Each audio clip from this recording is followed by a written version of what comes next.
सबसे पहले तो आदरणीय डॉक्टर रमेश यादव जी का बहुत बहुत स्वागत करते हैं। सुधा साहित्य एवं सामाजिक संस्था की तरफ से मैं अश्विनी उम्मीद। आज जैसा कि सबको मालूम है कि कहानी पाठ और संवाद का दिन निश्चित है और हमारे बीच आदरणीय डॉक्टर रमेश यादव जी उपस्थित हैं, जो कि एक वरिष्ठ साहित्यकार भी हैं और पत्रकार भी हैं और काफी कुछ कर चुके हैं इस क्षेत्र में। तो मैं वैसे तो वरिष्ठ इनका परिचय देने की कोई आवश्यकता नहीं है, क्योंकि कोई भी साहित्य प्रेमी ऐसा नहीं होगा जो आपको जानता ना हो। परंतु एक रिवाज होता है, सम्मान होता है, एक परंपरा होती है। इसी का दायित्व निभाते हुए मैं एक संक्षिप्त सा परिचय देना चाहूंगा और बाकी सारा समय मैं आपको समर्पित करता हूँ। इसीलिए मैं चाहता हूँ कि एक छोटा सा परिचय हो जाए आपका। संस्था के बारे में कुछ। हाँ, आप सभी को मेरा नमस्कार। सुधा साहित्य सामाजिक संस्था 2019 30 सितंबर को इसकी स्थापना नवरात्रि के शरद उत्सव पर हुई थी और इसका उद्देश्य हिंदी का प्रचार प्रसार है। तो हमारे लिए बहुत गौरव की बात है कि हमारे बीच आदरणीय डॉक्टर रमेश यादव जी उपस्थित हैं। ये महाराष्ट्र अकादमी से पुरस्कृत हैं, हमारे लिए बहुत गौरव की बात है। और मैं मंच संचालन का कार्यभार मैं अश्विनी उम्मीद को सौंपते हुए कार्यक्रम आगे बढ़ाने के लिए माँ सरस्वती का आह्वान करते हुए कार्यक्रम का शुभारंभ करने के लिए कहती हूँ। बहुत बहुत धन्यवाद आदरणीय रजनी जी, आप संस्था की अध्यक्ष हैं। और मैं कह रहा था कि रमेश यादव जी जो हमारे बीच उपस्थित हैं, पेशे से बैंकर हैं और साथ ही साथ एक वरिष्ठ एवं प्रसिद्ध साहित्यकार हैं और स्वतंत्र पत्रकार एवं विशेष कार्यकारी अधिकारी भी हैं। और अगर शैक्षणिक योग्यता की बात की जाए तो मुंबई विश्वविद्यालय से MA PhD की शिक्षा ग्रहण की है और विभिन्न विधाओं में, एक दो विधाओं में नहीं, बहुत सारी विधाओं में इनकी लगभग 10 पुस्तकें प्रकाशित हो चुकी। और जैसे इसमें कहानी, कविता, अनुवाद भी है, संपादन भी शामिल है, बाल कविता, उपन्यास, यानी कोई विधा छोड़ी नहीं है आपने, सब कुछ उसमें सम्मिलित है। 400 से अधिक फीचर लेखन, स्तंभ लेखन और देश की बहुप्रतिष्ठित पत्रिकाओं में रचनाएं प्रकाशित होती रहती हैं। राष्ट्रीय एवं राज्य स्तर के अनेकों सम्मान प्राप्त हुए हैं। शायद 5 महाराष्ट्र राज्य हिंदी साहित्य अकादमी के पुरस्कार मिले, जहाँ तक मुझे पता है व्यक्तिगत रूप से। और समय की ये एक अल्पता है या कमी है कि सभी सम्मानों का जिक्र करना मुमकिन नहीं है। अगर वो किया जाएगा तो सारा कार्यक्रम इसी में चला जाएगा। तो जो मैंने दिया है अभी आपके बारे में, जो मैंने कहा, वो एक संक्षिप्त परिचय है और विस्तृत परिचय संभव नहीं है, तो और उसकी जरूरत भी नहीं है, क्योंकि आप वैसे भी सब आपको जानते हैं। और अब बात करते हैं आज के विषय की। आज का विषय थोड़ा सा अलग है, कहानी पाठ का विषय है और आदरणीय रमेश जी हमारे बीच है। तो जब वो आएंगे मंच पर, मुखातिब होंगे आपसे, तब आप देखिएगा किस तरह का रंग जमेगा। लेकिन जहां तक मुझे पता है, कहानी विधा का विकास 19वीं सदी के प्रारंभ में हुआ और 40-50 साल तक काफी विकास हुआ। लेकिन मेरा व्यक्तिगत रूप से ऐसा मानना है कि जब से ये सृष्टि बनी है, जब से जीवन हुआ है, प्रारंभ हुआ है, कहानी तब से है। ये कोई 19वीं सदी की बात नहीं है। जब से सृष्टि बनाई गई, ब्रह्मा जी ने सृष्टि बनाई और उस पे जीवन मनुष्य के रूप में या किसी और रूप में, कहानी तब से अपने आकार में आई है। चाहे विष्णु पुराण हो, शिव पुराण हो। और सबसे बड़ी बात, आज बहुत ही शुभ अवसर है, महाशिवरात्रि का अवसर है और इसकी भी सबको बहुत बहुत बधाई। तो मेरा यही कहना है कि सबसे पुरानी विधा, अगर मैं व्यक्तिगत रूप से मेरा मानना है, तो कहानी ही है। क्योंकि छोटे बच्चों को भी कविताएं और गजलें और वो सब नहीं सुनाई थी, कहानी ही सुनाई जाती। उसके वर्गीकरण अलग अलग होते हैं। चलिए अब मैं बिना किसी भूमिका के, अतिरिक्त भूमिका के मैं आमंत्रित करता हूँ वरिष्ठ साहित्यकार आदरणीय श्री रमेश यादव जी को। और 4 पंक्तियां बस कहना चाहूंगा। अभी कुछ दिन पहले संतोष आनंद जी जो एक प्रमुख गीतकार हैं भारत के, उनका जन्म दिवस था। उन्होंने लिखा है, आप सबने सुना होगा, एक प्यार का नगमा है मौजों की रवानी है, एक प्यार का नगमा है मौजों की रवानी है, जिंदगी और कुछ नहीं, और कुछ भी नहीं, तेरी मेरी कहानी है, नहीं तेरी मेरी कहानी है। तो मैं आमंत्रित करता हूँ आदरणीय रमेश जी को कि अब वो सारा समय उनका है, वो विस्तार से जैसा चाहे उसका उपयोग करें और हमें कृतार्थ करें। जी, पहले तो आप सभी लोगों को मेरा प्रणाम, नमस्कार। मैं समझ रहा हूँ कि मेरी आवाज आप लोगों तक पहुंच रही है। बिल्कुल पहुंच रही है। बिल्कुल बिल्कुल। सुधा साहित्य सामाजिक संस्था मुंबई, जिसकी अध्यक्ष हैं रजनी साहू जी, आज के कार्यक्रम की वो आयोजक हैं, निवेदक हैं। और मेरा ये मैं सम्मान मानता हूँ कि मुझे आज मंच पर आपने ये मौका दिया। वैसे एक आध 2 बार पहले भी रजनी जी ने जिक्र किया था, मगर मेरी अपनी कुछ कमिटमेंट के कारण मैं जुड़ नहीं पा रहा था। आज की विशेष अतिथि आदरणीय डॉक्टर राजश्री नायडू जी, नमस्ते, संचालन कर रहे भाई अश्विनी जी, जो कि बड़े प्रसिद्ध शायर हैं, राजश्री मैडम प्रोफेसर हैं, और शेफाली जी जुड़ी हुई हैं। शेफाली जी, आप सभी मित्रों को, और जिनको हम देख पा रहे हैं, जिनको हम नहीं देख पा रहे हैं, दूर दराज से जो लोग इस कार्यक्रम को देख रहे हैं या सुन रहे हैं, उन सभी को मेरा प्यार भरा नमस्कार। अश्विनी भाई ने जैसे कि जिक्र किया कि आज महाशिवरात्रि है, तो महाशिवरात्रि के इस अवसर पर सबको मंगल कामनाएं देता हूं, और अन्य बिना किसी भूमिका के सीधे मैं अपने कहानी पाठ पर आता हूं। स्वागत है आपका। जी जी, क्योंकि अश्विनी भाई ने कहानी के इतिहास के बारे में थोड़ा सा जिक्र किया, तो कहानी लिखते समय खैर मैंने इसका अध्ययन नहीं किया था कि कहानी विधा कब से आरंभ हुई वगैरह, मगर ये बात जरूर है कि ये विधा थोड़ी सी लोकप्रिय अधिक है, क्योंकि आदमी जब कलम उठाता है तो या तो कविता लिखता है या छोटी मोटी कहानी लिखता है। कहानी का शीर्षक है फैसला जिंदगी का। वाह, बहुत बढ़िया। फैसला जिंदगी का। दूर क्षितिज पर सूर्य पहाड़ियों के आंचल में छिपने की तैयारी कर रहा था। न जाने क्यों आज की शाम अजय को बोझिल सी लग रही थी। वैसे तो उसे खुश होना चाहिए था, क्योंकि 6 महीनों के बाद वह बेंगलुरु से मुंबई अपने घर लौट रहा था। शीशे के भारी दरवाजे, आधुनिक एयर कंडीशन ऑफिस, कंप्यूटर और टारगेट की तिलिस्मी दुनिया से दूर वह उस दुनिया में जा रहा था जो घर की पाठशाला कहलाती है, जहां वास्तविकता के कैनवास पर कलात्मकता के रंगों को भरते हुए जिंदगी की खूबसूरत तस्वीर को उकेरना होता है। अभी फ्लाइट का वक्त नहीं हुआ था। अपनी बिजनेस क्लास सीट पर बैठे बैठे वह जीवन के गणित का हिसाब लगा रहा था। अचानक उसके मन के मुंडेर पर अमित नामक पखेरु आकर बैठ गया। अमित और अमिता दोनों एक ही एमएनसी अर्थात मल्टीनेशनल कंपनी में काम करते थे। एक दूसरे के अच्छे मित्र और अजय के साथ अपनी अपनी दास्तानें वे शेयर किया करते थे। गुजरते वक्त के साथ वे एक दूसरे के इतने करीब आ गए कि दोनों ने जीवन साथी बनने का निर्णय कर लिया। कुछ दिनों तक लिव इन जिंदगी बिताने के बाद वे शादी के बंधन में बंध गए। बड़े मजे से साथ साथ रहने भी लगे, मगर कुछ ही दिनों बाद नौकरी के तनाव और सेल्स के टारगेट ने दोनों के रिश्तों में खटास पैदा कर दी।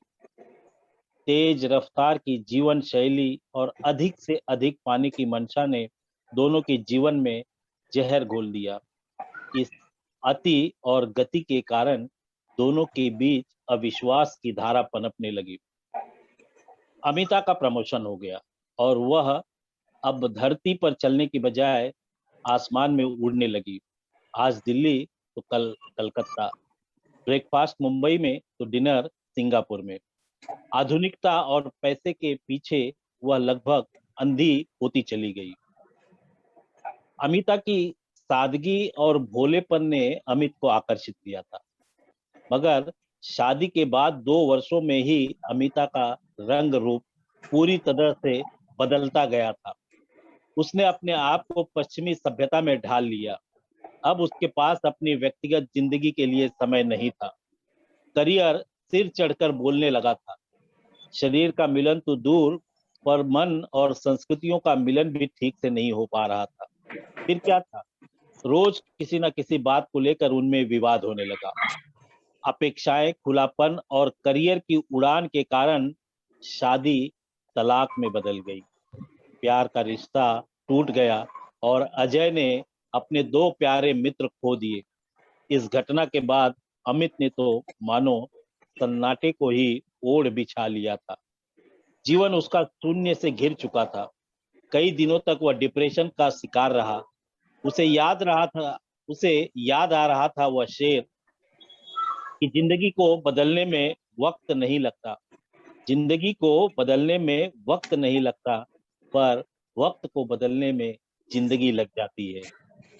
अचानक अचानक किसी के आने की आहट हुई और अमित अपनी दुनिया में लौट आया। उसने देखा बगल में एक मॉडल नुमा लड़की खड़ी थी जो अपनी सीट तलाश रही थी। शक्ल और उम्र से मैच्योर लग रही थी, पर थी बेहद खूबसूरत। किसी एयर हॉस्टेस से वह कम नहीं लग रही थी। आधुनिक लिबास और तंग कपड़ों में उसका आकर्षण और बढ़ गया था। दूध सा गोरा बदन, लंबा कद, गठीली काया, गहरी काली नशीली आंखें, मदहोशी की अदा और डिओड्रेंट की खुशबू ने आते ही कई लोगों को एक नजर उसकी ओर देखने के लिए मजबूर कर दिया। एयर हॉस्टेस भी एक पल के लिए चकरा गई। अरे, मेरी साड़ी से इसकी साड़ी सफेद कैसे? सफेदी की ये चमकाट लगातार बार बार 4 बूंदों वाला। टीवी ऐड की ये तस्वीर अजय को गुदगुदा ही रही थी कि तब तक बगल की रो से एक महोदय उठे। Ma'am, I think your seat is here, कहते हुए आनन फानन में सहायता के लिए हाथ बढ़ा दिया। So nice of you, thanks for your concern. एक लड़के के साथ उस बाला ने जुमला फेंका और बिन मांगे मेहरबानी का कर्ज उतार दिया। अब वह अजय की ओर मुड़ी। Hi, I am next to you, do you mind if I sit at window side? Oh sure, why not, it's my pleasure. और अजय ने अपनी विंडो वाली सीट उसे दे दी। अजय का अगला वाक्य पूरा होने से पहले ही बाला ने खुद को सीट के हवाले कर दिया और बोली, nice guy, how are you? I am fine, thank you, what about you? Fine, thank. और इसके बाद दोनों ने कुछ समय के लिए चुप्पी साध ली। अजय ने राहत की सांस ली। ऊपर वाले के प्रति शुक्रिया अदा करते हुए मन ही मन सोचा, चलो सफर तो सुहाना रहेगा। उसने ईयरफोन कान से लगाया और जगजीत सिंह द्वारा गाई गजल सुनने लगा। तुम आए तो आया मुझे याद, तुम आए तो आया मुझे याद, गली में आज चांद निकला। तुम आए तो आया मुझे याद, गली में आज चांद निकला। दरअसल उसकी निगाहें किसी दोस्ताना चेहरे की तलाश में थी, मगर अगले ही पल अजय को यह समझते देर नहीं लगी कि वह लड़की सिर्फ आधुनिक ही नहीं बल्कि अति आधुनिक है और शराब के नशे में भी धुत है। उसकी भीनी भीनी मादक गंध और छुअन उसके अंदर तक उतरती चली जा रही थी। शराब की महक उसे लगभग मदहोश कर रही थी। कुछ ही देर बाद हवाओं से अटखेलियां करती फ्लाइट आसमान से बातें करने लगी। अजय ने कनखियों से एक नजर उस लड़की की ओर देखा। अरे ये क्या, ये तो लुढ़क गई। एसी की ठंडी हवा और खिड़की का सहारा, यह बाला तो नींद के आगोश में चली गई। सोचा था अच्छा टाइम पास होगा, कुछ बातें होंगी, मगर ये क्या, सीधे tie tie fish, shutter close. सुर बिखर चुके थे। कानों में कानों में मध्यम सी धुन में जंजीर फिल्म का वह गीत गूंजने लगा। बना के क्यों बिगाड़ा रे, बना के क्यों बिगाड़ा रे, बिगाड़ा रे नसीबा, ऊपर वाले, ऊपर वाले, ऊपर वाले, ऊपर वाले। उसने कान से ईयरफोन निकाला और जय हो बाबा महर्षि धोंडू केशव कर्वे, धन्य हो महात्मा ज्योतिबा फुले और सावित्रीबाई फुले, ऐसा कुछ बुदबुदाते हुए वह अपनी आंखें मूंदने की कोशिश करने लगा। नारी स्वतंत्रता का प्रबल पक्षधर होते हुए भी वह मन ही मन उस लड़की के लाइफस्टाइल से खिन्न हुए जा रहा था। सोच रहा था कि नारी के विकास से ही समाज का विकास संभव है, मगर स्वतंत्रता का मतलब स्वच्छंदता और स्वैराचार तो नहीं होता। नारी मुक्ति, नारी सबलीकरण, नारियों का आर्थिक एवं सामाजिक समानता, सत्ता में भागीदारी, विशेष आरक्षण जैसे तमाम मुद्दों को ठेंगा दिखाते हुए वह बाला बेखौफ सी सो रही थी, मानो जैसे उसने सब कुछ पा लिया हो। अजय सोच रहा था, नहीं नहीं, ये जो बगल में है ना, वो सिर्फ एक छलावा है, पानी का बुलबुला भर है। वास्तव में संस्कृति की गंगा तो आज भी सुशील नारियों के कारण समाज में प्रवाहमान है, तभी तो ये दुनिया इतनी सुंदर है। अपवाद तो हर जगह होते हैं, दुनिया तो उसी को जगह देती है जो यह जानता है कि उसे जाना कहाँ है। अजय अपना गंतव्य जानता था, उसने अपनी सोच को लगाम दिया और अब अपनी खुद की जिंदगी के बारे में सोचने लगा। नारी की दुनिया से बाहर निकलकर उसने अपने मन को एक नया मोड़ दिया, अपने घर की यादों में खो गया।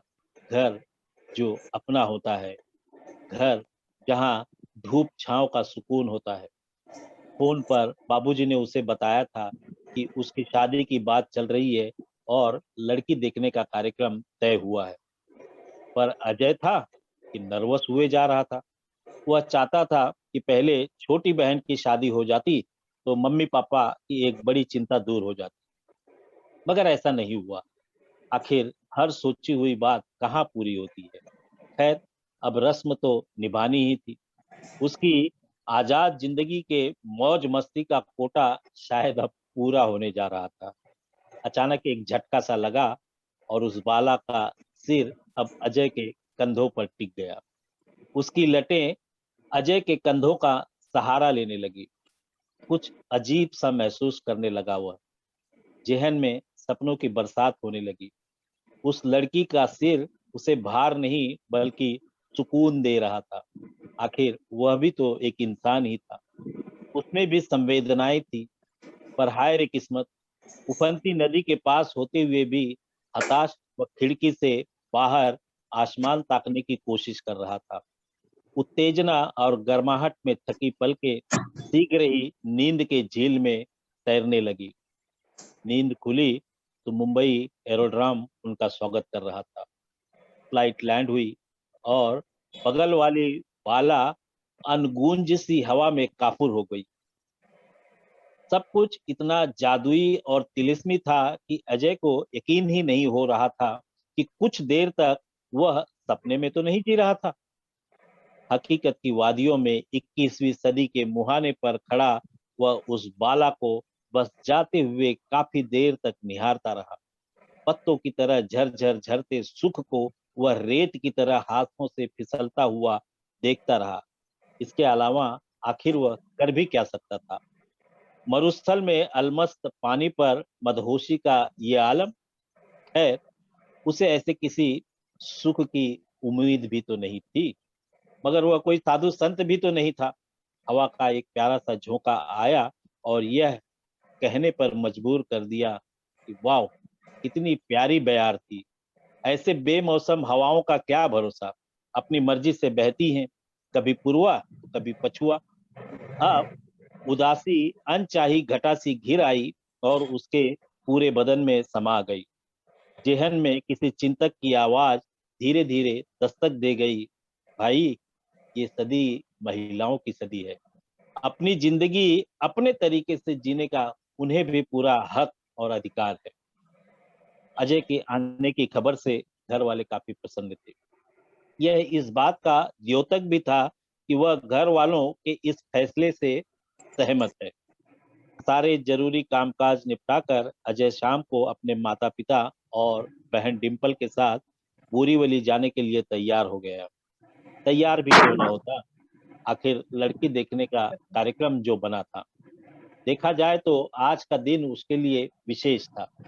उसे बेंगलुरु से खास इसीलिए बुलाया भी तो गया था। ऑफिस से छुट्टी लेना उसके लिए नाको चने चबाने जैसा था। पर क्या करे, पापा का बुलावा ही इतना आग्रह भरा था कि चाहते हुए भी वह टाल न सका। वह जानता था कि बॉस से छुट्टी मांगने का मतलब होता है कि उसकी दो चार खरी खोटी सुनना। उसका यह अंदाज सही निकला। बड़े नानुकुर के बाद आखिर 5 दिन की छुट्टी मंजूर हुई थी, जिसमें उसे जीवन का फैसला करना था। तन मन और आत्मा के मिलन का टारगेट अब उसे तय करना था। खैर, लड़की देखने का कार्यक्रम निश्चित समय पर संपन्न हो गया। रिश्ता जाति बिरादरी से था, जो आजकल बड़ा मुश्किल होता जा रहा है। इस रिश्ते से घर के लोग बेहद खुश थे। अजय के मम्मी पापा को लड़की बहुत पसंद थी। उसकी बहन डिम्पल भी इस रिश्ते से बेहद खुश थी। अजय के पिता राजेश्वर मेहरा सरकारी बैंक के बड़े पद से पिछले साल ही रिटायर हुए थे और वे लड़की वालों को अच्छी तरह से जानते थे। वे सोच रहे थे कि अजय की शादी हो जाए तो लगे हाथों बेटी के भी हाथ इसी साल पीले कर देंगे। लड़की के पिता हरदयाल नारंग जी रेल के रिटायर्ड अधिकारी और माँ रिटायर्ड शिक्षिका थी और दोनों को अच्छी खासी पेंशन मिल जाती थी। जायदाद भी उन लोगों ने अच्छी बनाई थी। इकलौती बेटी जोया को बड़े लाड़ प्यार से उन लोगों ने पाला था। कॉन्वेंट में पढ़ी, लंबी, गोरी, छरहरी, स्मार्ट, नौकरी पेशा इंजीनियर जोया कुछ आधुनिक ख्यालों की जरूर थी, पर शादी के सांचे में पड़ने के बाद वह पारिवारिक जिम्मेदारियों में ढल जाएगी, ऐसा लोगों का अंदाज था। उसकी तनख्वाह भी अच्छी थी। बिजनेस टूर के सिलसिले में देश विदेश में आना जाना उसके लिए आम बात थी। अजय भी तो आखिर उड़ता पंछी ही था। अतः मेहरा जी चाहते थे कि जल्दी से दोनों की शादी हो जाए और वे अपनी अपनी घर गृहस्थी में लीन हो जाएं। हाई प्रोफाइल बहू के आ जाने से समाज में उनका रुतबा भी बढ़ जाएगा। इससे दोनों परिवारों के बीच स्नेह संबंध बढ़ जाएगा और बच्चों के जीवन में एक नया रंग भी भर जाएगा। उमा, रिश्ता तो बहुत अच्छा है। लो, बेटा इंजीनियर, बहू भी इंजीनियर। अब तो साक्षात लक्ष्मी घर आ रही है। लो, अब सारे अपने अधूरे सपने पूरे कर लो, जिसके लिए तुम जीवन भर मुझे और मेरी नौकरी को कोसती रही। अब तुम्हारी तंगी खत्म हो जाएगी। मगर मगर उमा, सच कहूं, छोटी सी गुजारिश ये है रजनी जी, कि वो जो माइक है ना सबका जरा ऑफ कर दो, ताकि कुछ डिस्टरबेंस आ रहा है। अगर माइक सबका ऑफ कर दोगे तो आप लोगों को मेरी आवाज ठीक ठीक आ रही है ना? आवाज आ रही है बिल्कुल अच्छे जी से। जी जी, माइक माइक में डिस्टरबेंस आ रहा था कुछ। उमा, रिश्ता तो बहुत अच्छा है। बेटा इंजीनियर, बहू भी इंजीनियर। लो, अब साक्षात लक्ष्मी घर आ रही है। अपने सारे अधूरे सपने अब पूरे कर लेना, जिसके लिए तुम जीवन भर मुझे और मेरी नौकरी को कोसती रही।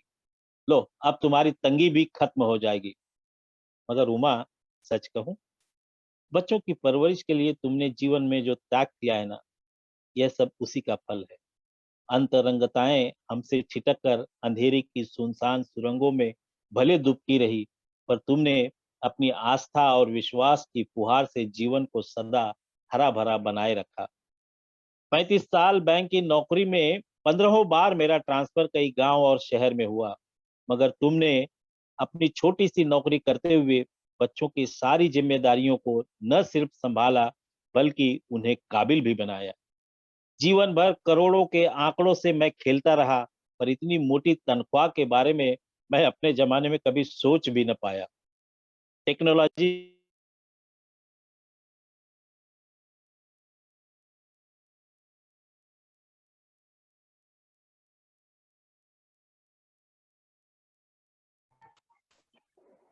आदरणीय जी आप म्यूट हो गए हैं।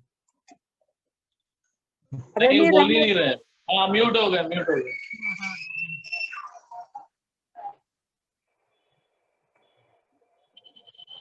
बोलिए। हाँ, म्यूट है अभी। आदरणीय रमेश यादव जी आप अनम्यूट हैं। नहीं, म्यूट म्यूट है। म्यूट करिए, म्यूट अनम्यूट करिए, नहीं। म्यूट म्यूट करिए, म्यूट अनम्यूट। आप अनम्यूट हैं। करिए, अनम्यूट करिए। यस। हाँ, अभी ये अभी ठीक है, अभी ठीक है। ठीक है, अब ठीक।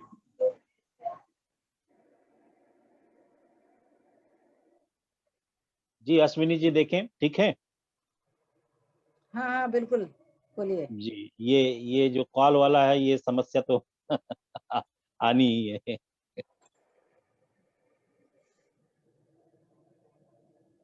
जीवन भर करोड़ों के आंकड़े से मैं खेलता रहा, पर इतनी मोटी तनख्वाह के बारे में मैं अपने जमाने में कभी सोच भी ना पाया।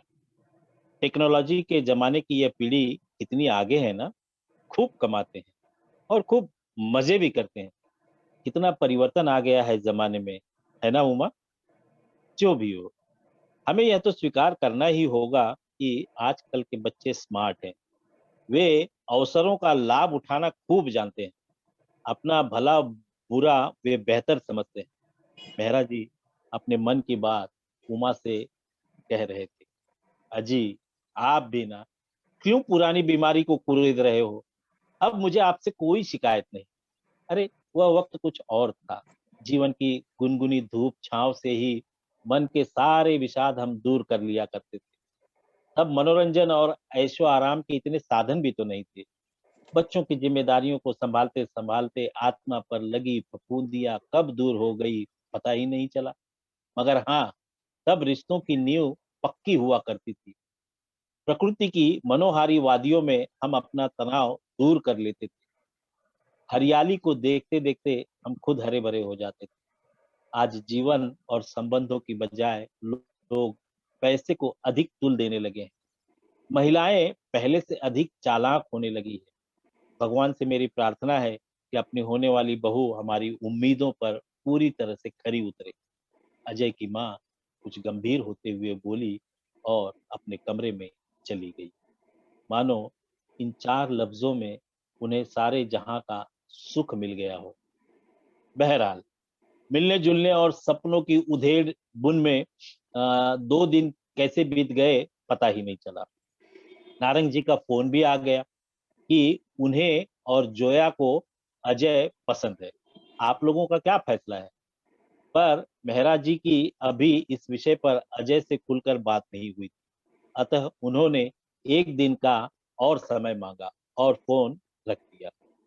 मौका देखकर मेहरा परिवार ने अजय से आज इस बात का जिक्र छेड़ ही दिया।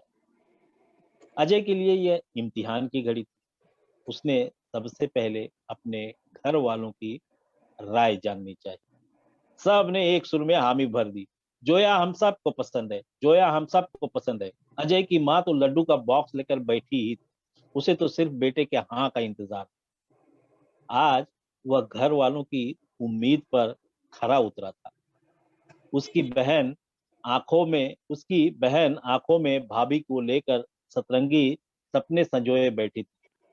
पिताजी नाक से चश्मा ऊपर करते हुए अपनी छड़ी को सहलाते हुए अजय की हाँ सुनने के लिए आतुर हुए जा रहे। सबको उस प्यारी सी खबर का इंतजार था जो उनके लिए एक औपचारिकता मात्र थी। आप सभी की भावनाओं का मैं सम्मान करता हूँ।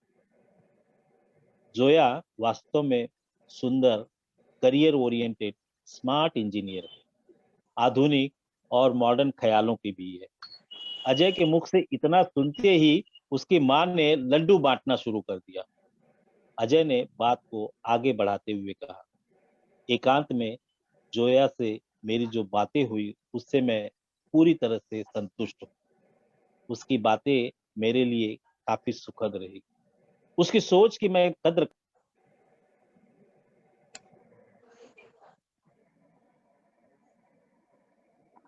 समय समय 6 मिनट बस बाकी है। समय कम है, 1 मिनट बाकी है।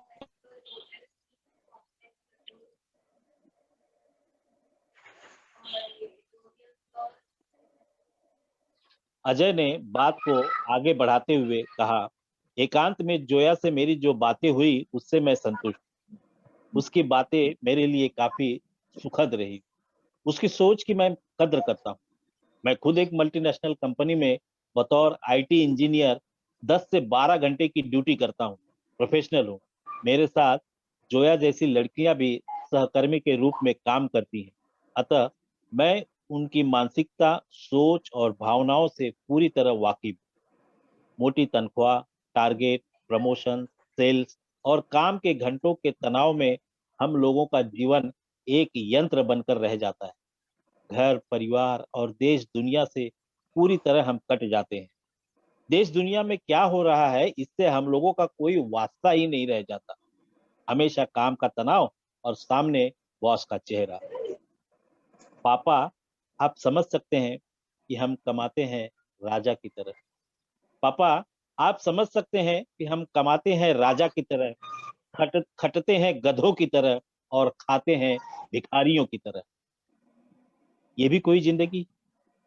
ये भी कोई जिंदगी? क्या करेंगे इतने पैसों का जब सुकून ही नसीब ना हो? एक पल के लिए अजय शांत हो गया। मोटी तनख्वाह वाली नौकरी किस तरह व्यक्तिगत जीवन से अलहदा कर देती है, इस बात पर वह खेद व्यक्त कर रहा था। सबके चेहरों पर एक सन्नाटा पसर गया था। न जाने वह आगे क्या कहने जा रहा है। एक लंबी सांस भरते हुए अजय ने फिर से बोलना शुरू किया, पापा, मैं खूब पैसे कमाने वाली करियर ओरिएंटेड पापा, मैं खूब पैसे कमाने वाली करियर ओरिएंटेड प्रोफेशनल इंजीनियर नहीं, बल्कि आप लोगों के लिए एक गृह लक्ष्मी जैसी बहू चाहता हूँ, जिसके पास इतना समय और संस्कार हो कि वो हम सब के बारे में सोच सके, हमें अपना समझकर हम में रच बस सके। उसका दुख हमारा और हमारा सुख उसका हो। आपके पोता पोती, आयाओं और नाना नानी के रहमो करम पर नहीं, बल्कि माता पिता और दादा दादी की छत्र छाया में पले बढ़े। घर की रसोई गम के, बगिया फले फूले, नए साज का झंकार हो। अजय की आंखों में अमित और अमिता का मासूम सा वह चेहरा तैर गया। अजय की आंखों में अमित और अमिता का वह मासूम सा चेहरा तैर गया जब उन्हें नई नई नौकरी मिली थी और परिंदों ने उड़ान भरना शुरू किया था। पंखों में बल आते ही वे अपनी जमीन को भूल गए। 3 मिनट बाकी है। आसमान को बाहों में समेटने की कोशिश में जिंदगी के अहम फैसले को दरकिनार कर दिया परिंदों ने। भैया, कहाँ खो गए हैं आप? ये हमारे प्रश्न का जवाब नहीं, जरा खुलकर तो बोलो। डिम्पल की इस आवाज ने अजय की तंद्रा भंग की। वह आगे बोला, जोया के पास इतना वक्त ही कहाँ है पापा। हमें होने में विश्वास करना चाहिए, दिखने में नहीं। हम दोनों की सोच दो ध्रुवों के समान है, अलग अलग मौसमों के स्वभाव से संचालित। उसे विदेश का आकर्षण अधिक है। देश विदेश में मैं भी घूमता हूँ, पर मैं अपनी मिट्टी का तिलक करता हूँ, अपने वतन से प्यार करता हूँ। मुझे अपनी संस्कृति पर गर्व है, भारतीय होने का अभिमान है। पापा, मैं जोया के योग्य नहीं हूँ पापा। जोया भले मुझे चाहती हो, नहीं हूं मैं उसके योग्य। जोया अपनी जगह पर पूरी तरह से सही है। वह अपने विचारों से समझौता करने को भी तैयार है। कहाँ खो गए आप? ये हमारे प्रश्न का जवाब नहीं है, जरा खुलकर बोलो। डिम्पल की इस आवाज ने अजय की तंद्रा भंग की। वह आगे बोला, जोया के पास इतना वक्त ही कहाँ है पापा। हमें होने में विश्वास करना चाहिए, दिखने में नहीं।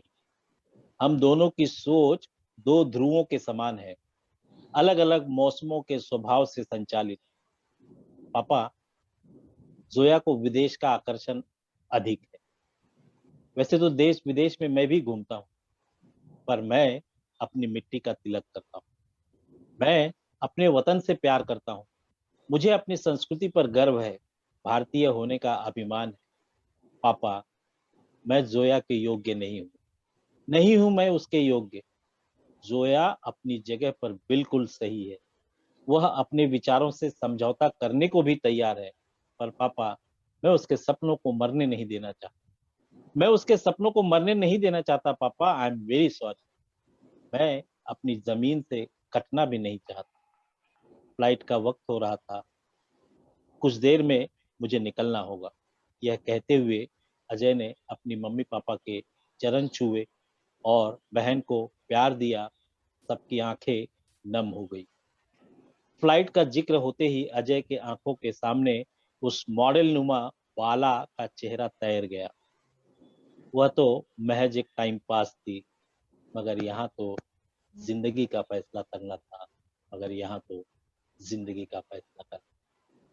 नमस्कार। बहुत बढ़िया, बहुत बढ़िया, बहुत बढ़िया, बहुत बढ़िया, बहुत ही बढ़िया। बहुत अच्छी कहानी थी। कहानी का दशक करीब 1906 से चला था। सरस्वती पत्रिका से इसका व्यापक रूप इसने लिया था। प्रेमचंद की कहानियों ने बहुत अपनी जगह बनाई थी। जी पंच परमेश्वर, जी जयशंकर प्रसाद जी की पुरस्कार, जी इस तरह की कई कहानियां आई जो हमेशा हमारे समाज को एक संदेश देती रही हैं। तो इसी तरह की कहानी का जो दौर चला, उस समय तो पंचतंत्र की कहानी बच्चों के लिए बाल साहित्य में इस तरह से गठन हुआ। तो कहानियों की जैसे जब चर्चा चलती है, तो आजकल की इस भागती दौड़ती जिंदगी में लघु कथा का जहाँ लोगों की तरफ रुझान ज्यादा बढ़ रहा है, तो कहानी का क्या भविष्य है, इसके बारे में आप कुछ अपनी राय देना चाहेंगे? जी जी जी लघु लघु कथाओं का अपना स्थान जो है वो थोड़ा सा अलग है। कहानियों का कैनवास अलग है, और कहानियां लिखने की शैली अगर देखा जाए तो हर भाषाओं में भी अलग अलग है। अब हमारे यहाँ छोटी कहानियों का बहुत चलन नहीं है, लेकिन अगर मराठी में देखा जाए तो छोटी छोटी मतलब 2 पेज की 3 पेज की कहानियां लिखी जाती है। मगर हमारे हिंदी में अगर देखा जाए तो हिंदी की जितनी पत्रिकाएं हैं उसमें अगर 8 पेज 10 पेज की कहानी ना हो तो उसे उचित कहानी नहीं माना जाता। मतलब वो कहानी का थोड़ा सा कि 8-10 पेज की तो कम से कम कहानी हो, ऐसा उसका ये है। और कहानियों का मतलब अपना भविष्य उज्जवल है। मतलब ऐसा नहीं है कि कहानियों का दौर खत्म हो जाएगा। हाँ, ये जरूर है कि भाग दौड़ की जिंदगी में हर व्यक्ति आजकल शॉर्टकट की ओर जाने लगा है। वो छोटा चाहता है, मगर जिसको रिसर्च करना है, जिसको पढ़ना है, जिसको उस चीज का आनंद उठाना है, वो लंबी लंबी उपन्यासें भी पढ़ लेते हैं, हम लंबे लंबे नॉवेल भी पढ़ लेते हैं। तो एक विशेष प्रकार का शौक हर व्यक्ति अपने आप में पालता है। तो जिसके पास कहानियों का शौक है, जो कहानियां पढ़ना चाहता है, सुनना चाहता है, वो छोटी कहानियां नहीं पसंद करेगा। लेकिन अब जैसे हम लोग कहीं सफर कर रहे हैं, कुछ कर रहे हैं, तो वहाँ छोटी चीजें पसंद आती हैं। तो लघु कथाओं और कहानियों को मतलब एक में मिक्स नहीं किया जा सकता। दोनों का अपना अपना एक स्थान है।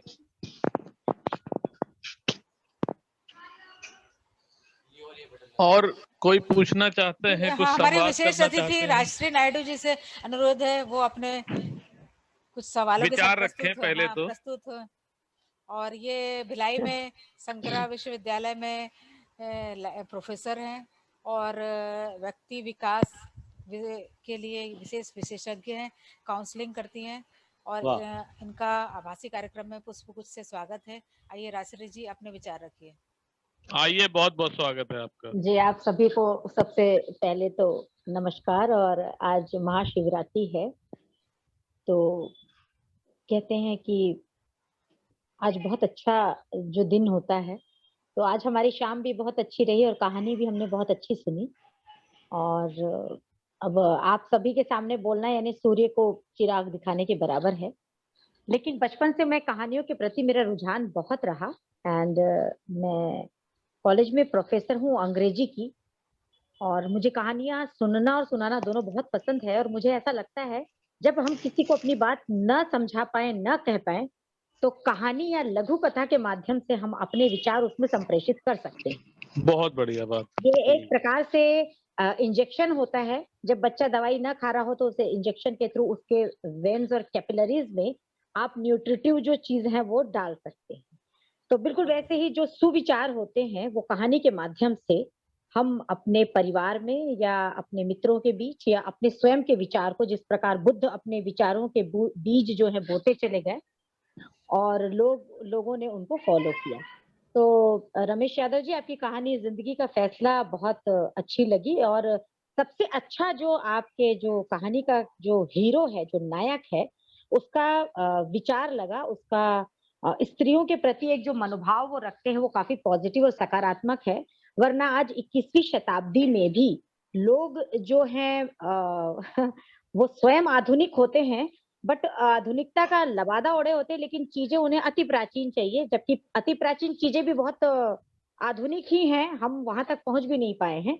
वरना गार्गी, मैत्रेयी और ये वैदेशी प्रकार की जो स्त्रियां हैं हमारे उसमें वर्णित नहीं होती।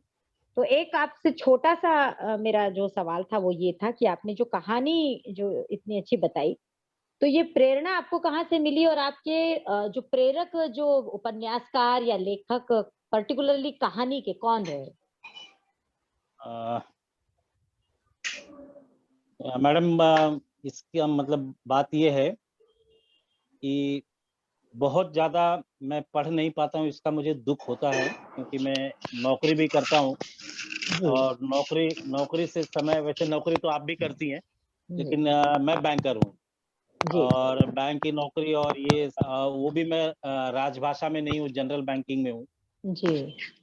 तो इस तरह की चीजों का अनुभव मुझे अपने काउंटर पे आते रहता है। काउंटर पे जिस तरह के कस्टमर्स आते हैं, जिस तरह के प्लेयर्स आते हैं, तो उनकी कहानियां सुनने के बाद थोड़े से मतलब हम उनसे बातचीत करने के बाद कई बातें समझ में आ जाती है।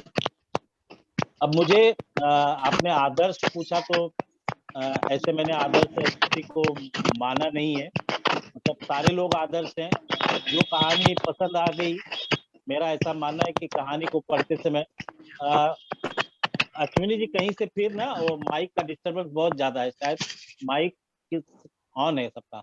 हाँ, अभी 10 मिनट और बाकी है। जी जी हाँ जी, अब शांत हो गया, माइक का ढेर सारा आवाज आ रहा था। तो मुझे ये कहना था मैडम कि जिस कहानी को या जिस रचना को मैंने पढ़ लिया और मुझे अगर वो अच्छी लगी तो वो मेरा आदर्श। वैसे तो सारे आदर्श हैं पुराने जमाने में, मतलब जैसे रजनी ने कहानियों का जिक्र किया, आपने जिन व्यक्ति महिलाओं के नाम का जिक्र किया, उन सारे लोग मतलब वो हमारे आदर्श हैं। लेकिन आज के दौर में एक तरफ मतलब मेरी एक कहानी में एक तरफ आदर्श है और दूसरी तरफ आधुनिकतावाद है। मतलब हम बाहर जाते ही इन सारी चीजों से हमें सामना करना पड़ता है। जैसे कि वो एयर हॉस्टेस मिल जाती है, वो महिला मिल जाती है, वो महिला अपने आप में अपनी जिंदगी अपनी शैली से वो जी रही है, उसका लाइफस्टाइल वही है। अच्छा, अब ये है कि अजय नाम का जो वहाँ पे पात्र है, युवक है, वो उन चीजों को मतलब बुरा भी नहीं मान रहा है, वो एंजॉय कर रहा है। जैसे सिचुएशन है मल्टीनेशनल कंपनी में, अगर वो काम कर रहा है तो हर तरह की सिचुएशन से उसे जूझना पड़ता है, देखना पड़ता है, हर तरह के माहौल में रहना पड़ता है। बैंकिंग इंडस्ट्री में हम है तो हमें भी इस तरह के माहौल से हम रूबरू होते रहते हैं। तो उसको दोनों चीजों में कि एक तरफ ये है कि ये जो मॉडर्न लड़कियां हैं और वो करियर ओरिएंटेड है, और करियर ओरिएंटेड होने के कारण अब अजय ये कह रहा है कि उसके अंदर सारे गुण हैं, मेरे लिए वो सब कुछ त्यागने को भी तैयार है। मगर अजय को दुख इस बात का है कि मैं उसके सपने को मरना नहीं देना चाहता।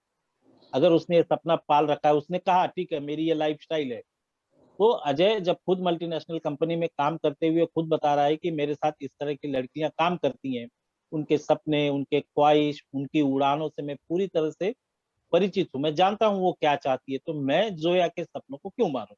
जोया को मुझसे बेहतर कोई मिल जाएगा। और अजय ने खुद अपने लिए जिस लड़की के बारे में सोच रखा है कि जो मेरे मध्यम वर्गीय परिवार में मेरे माता पिता के साथ रह सके और अपना जो घर परिवार है वो चला सके, तो उसको हाई फाई प्रोफाइल नहीं चाहिए, इंजीनियर नहीं चाहिए। वो ये चाहता है कि कोई छोटी मोटी टीचर की नौकरी हो, कोई बैंकर हो, जो जिसके पास शाम का अपना समय हो, वो अपना शाम अपनी सुबह अपने बच्चों के साथ, माता पिता के साथ, अपने घर परिवार के साथ गुजार सके। अगर दोनों हवा में उड़ने लगेंगे, विदेशों में घूमने लगेंगे, तो फिर आगे वाली पीढ़ी का क्या होगा, बच्चों का क्या होगा, माता पिता का क्या होगा, है ना? ये सारी चीजें, समस्याओं को उसमें कुछ कुछ ऐसे मैंने बांधने की कोशिश की और मैंने ये कहने का प्रयास किया कि आप भले हाई प्रोफाइल हो, आप खूब पढ़े लिखे हो, आप आईटी हो, आप विदेशों में घूम रहे हो, अगर उस तरह की लड़की से अगर आप शादी ब्याह करने हो तो उसके सपनों को पूरा करने का भी मादा आपके अंदर होना चाहिए, उसकी चाहत को। लेकिन यहाँ अजय ने खुद मतलब उसको त्याग दिया है कि मुझे इस तरह का प्रोफाइल वाली लड़की नहीं चाहिए, जबकि उसके माता पिता चाहते कि हमें हाई प्रोफाइल बहू चाहिए। तो अजय के आसपास इन सारी परिस्थितियों से गुजर चुका है, इसीलिए शुरू में ही अमित और अमिता का जिक्र आया हुआ है जी। कि अमित और अमिता शादी कर लेते हैं और अमिता अचानक उसके बड़ी मल्टीनेशनल कंपनी में नौकरी लग जाती है और फिर वो हाई प्रोफाइल हो जाती है और घर परिवार के बारे में भूल जाती है। ऐसा कुछ है मैडम, नायडू मैडम, ऐसे कोई आदर्श मैंने नहीं रखा, ना तो कहानी बुनते समय मैंने अपने सामने रखा। ये आधुनिक परिवेश की कहानी मुझे लगा कि दोनों पक्ष रखा जाना चाहिए और हमें ये पता होना चाहिए कि हमें जाना कहाँ है, हमारा गंतव्य क्या है, मुझे अपने पाठकों को क्या देना है। कि आजकल के दौर में ये लड़के लड़कियों की शादियां जो टिक नहीं रही हैं, तो ये होता है कि शुरू में आकर्षण के चलते आप लोग सारी चीजें कर लेते और बाद में उसे निभा नहीं पाते, है ना? वो लड़कियों का भी सपना मरने लगता है या फिर लड़की की जो चाह होती है अपने पति से, तो पति वो पूरा नहीं कर पाता। तो ये इसलिए ये शादियां टिक नहीं पाती, उसी को कहीं मैंने हल्के धागे में पिरोने का प्रयास किया है। जी। बहुत बढ़िया कहानी थी। बहुत सुंदर। इसी के साथ हमारे समय सीमा हाँ, खत्म हो रही है, इसलिए समय सीमा मैं चाहता शेफाली हूँ श्रीवास्तव जी को शेफाली जी आभार प्रदर्शन करने के लिए आमंत्रित है। शेफाली जी को आमंत्रित करता हूँ कि वो अपना माइक ऑन करें और आज के कार्यक्रम में आभार प्रकट करें, उसके बाद हम कार्यक्रम समाप्ति की घोषणा करेंगे। स्वागत है शेफाली जी का। जी, नमस्कार सभी को। श्री डॉक्टर यमेश यादव जी का बहुत बहुत आभार है कि बहुत ही सुंदर कहानी आज आपने सुनाई, जो कि आधुनिक जीवन शैली को और आधुनिक जीवन शैली में जो आजकल के युवक युवतियों में जो बदलाव आ रहा है, उनके मनोभावों में जो परिवर्तन आ रहा है, उसको बहुत ही सटीक तरीके से आपने वर्णित किया है। इतनी सुंदर कहानी सुनाई और एक तरीके से ये कहीं ना कहीं संदेश देता है कि आधुनिक समय में परिवार कैसे बढ़ेंगे, कैसे बनेंगे और कैसे चलेंगे और संबंधों को किस तरह से निभाया जाएगा, उसका भविष्य क्या होगा, कहीं ना कहीं ये भी एक इशारा है इस तरफ। तो ये कहानी सुनकर हम लोगों को बड़ा ही आनंद आया। आपका दिल से आभार करते हैं इसके लिए कि आप आए इस मंच पे, आपने अपना समय दिया। श्री राजश्री नायडू जी का भी मैं आभारी हूँ। बहुत ही अच्छी बात कही आपने। कहानियां एक न्यूट्रिशन की तरह होती हैं, जो बचपन में कहीं ना कहीं हम अप्रत्यक्ष या प्रत्यक्ष रूप से अपने बच्चों को, परिवार के सदस्यों को हम दे देते हैं। इसी तरीके से अश्विनी उम्मीद जी का भी बहुत बहुत धन्यवाद। आपने बहुत ही खूबसूरती से संचालन किया है। आज का कार्यक्रम एक नई सोच को पैदा करता है। हम सब इस जीवन को जीते तो हैं पर सोचते नहीं है शायद। आज जरूर इन सब चीजों